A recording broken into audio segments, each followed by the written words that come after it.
When the council first told me about the marriage, I thought it was a cruel joke. Me, the daughter of a minor noble house, forced to marry Princess Seraphina, the woman everyone whispered about in fear.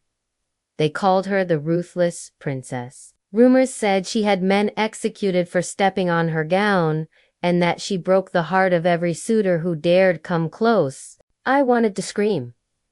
I wanted to refuse, but duty chained me. My family needed this alliance, and my own wishes had no place in politics. The first time I saw her, she stood in the grand hall, dressed in crimson silk. Her eyes were sharp, the kind that cut deeper than any sword. My knees trembled as I curtsied, terrified of what life with her would mean. She studied me for a long moment, then simply said, "Rise."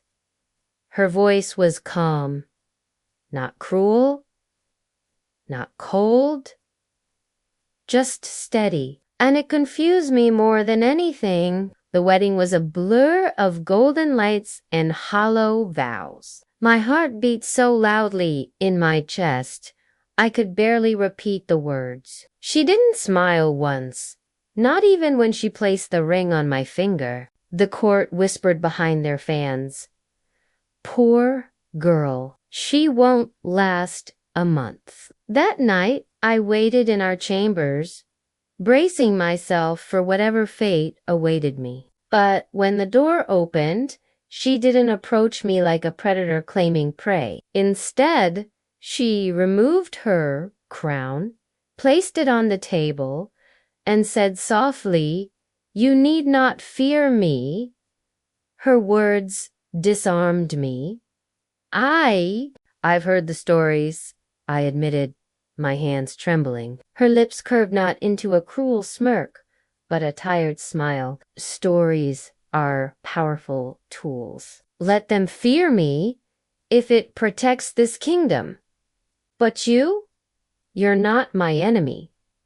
I didn't know what to say. All I could do was stare as the monster from the rumors revealed herself to be human. Days turned into weeks. At first, I expected her to reveal some hidden cruelty. But instead, I began to see small glimpses of the woman behind the armor. She brought me tea when she thought I couldn't sleep. She asked about my childhood, listening intently to my silly stories about climbing trees and falling into rivers. And when the court mocked me behind closed doors, she was the one who silenced them with a single icy glance. One evening, I caught her in the garden, kneeling by a patch of roses. Her hands, the same hands that had signed war decrees, were tenderly touching the petals. She looked up, startled by my presence. "You love flowers?" I asked, surprised. Her cheeks flushed faintly.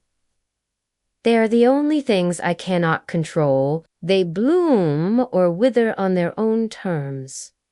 I don't know why, but my heart ached at her words. The more I learned, the more the rumors shattered. She wasn't ruthless, she was lonely. She carried the weight of a kingdom on her shoulders, and the mask of cruelty was her shield. And somehow, she let me see beyond it. One night, during a storm, I found her sitting by the window, lightning flashing across her face. Without thinking, I wrapped a shawl around her shoulders. She looked at me, truly looked, as though no one had ever touched her with gentleness before. "You're not afraid of me anymore," she whispered. I shook my head. I never should have been. Her hand reached for mine, hesitant, almost trembling. Then, "Stay by my side. Not because you were forced, but because you choose to."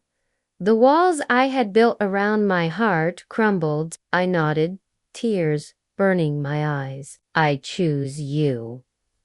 She leaned forward then, and for the first time the ruthless princess kissed Minot with dominance, not with cruelty. but with desperate tenderness, as though she had been waiting her entire life for someone to see her as more than a monster. And in that moment, I knew the truth. I hadn't been forced into this marriage. I had been given the greatest gift, the chance to love the woman behind the crown.